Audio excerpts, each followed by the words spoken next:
Modern quick-service restaurants are built to process massive vehicle volume, hundreds of cars pulsing continuously through a single lane every day. That single lane is the primary artery of the business, routinely generating 70% of total revenue.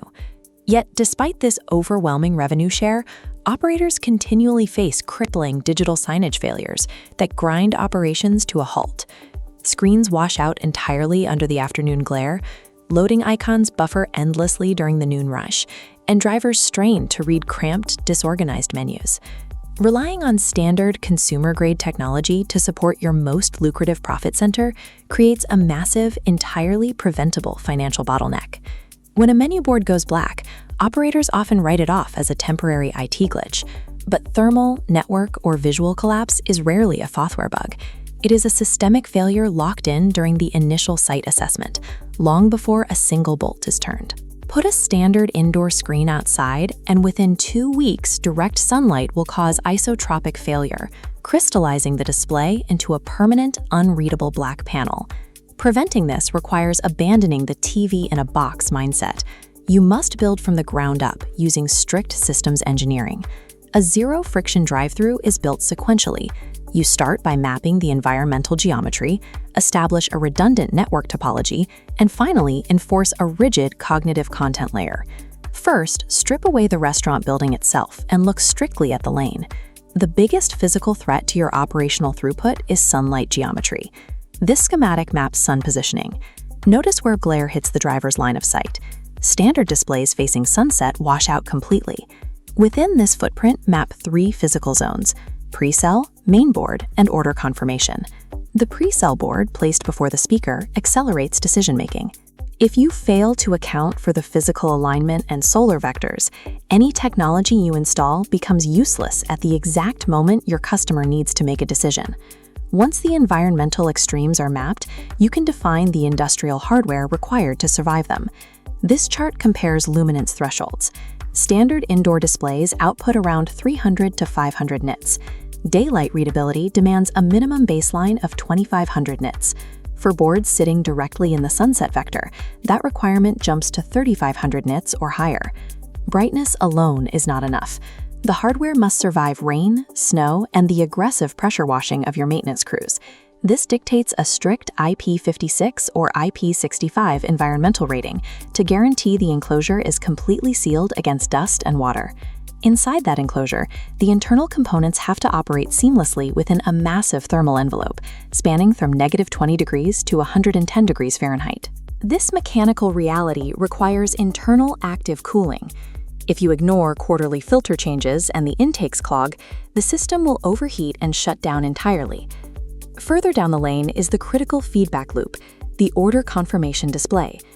Placing a live order confirmation display at the speaker post catches modification errors immediately, reducing overall error rates and window correction time by 40%. You must protect this revenue stream by procuring outdoor hardware as industrial machinery, not consumer electronics. Below the physical hardware lies the invisible backbone of the operation, the network architecture. A common, fatal operational mistake is attempting to push consumer-grade mesh Wi-Fi through an exterior brick wall and into a sealed metal enclosure. This logic tree demonstrates why Wi-Fi fails. The baseline is hardwired Cat6 Ethernet runs straight to the pedestal. Relying solely on a primary connection is vulnerable. A 4G or 5G cellular failover is integrated into the pedestal. If internet fails, this kicks in immediately. Even with perfect connectivity, a digital screen can freeze mid-transaction during peak volume. To resolve this, you install a networked power distribution unit, or PDU, inside the pedestal.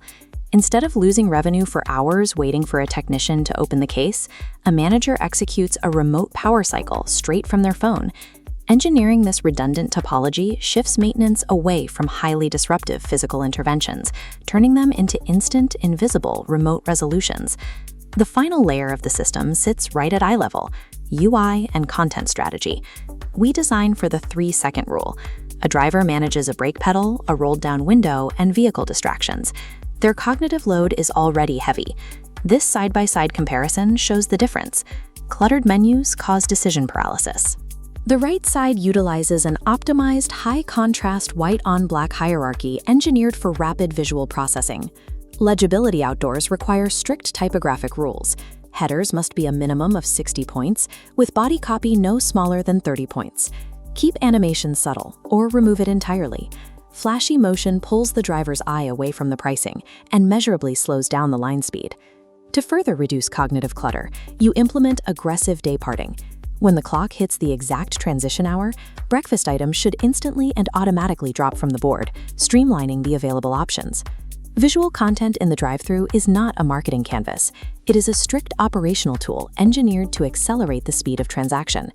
When these principles lock together, the integrated drive-thru operates flawlessly at peak capacity. Achieving a zero-friction drive-thru is never a simple IT upgrade.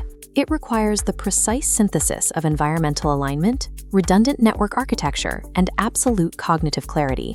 Skipping the site assessment, relying on an unstable Wi-Fi signal, or cluttering the screens introduces friction right at the exact moment of customer decision. Every single point of friction directly throttles your line throughput and chokes your total revenue. Operators must align their capital allocation with the reality of their cash flow. The drive-thru requires the exact same budgetary respect and rigorous operational planning as the physical building inside, because for 70% of your guests, the drive-thru is your dining room.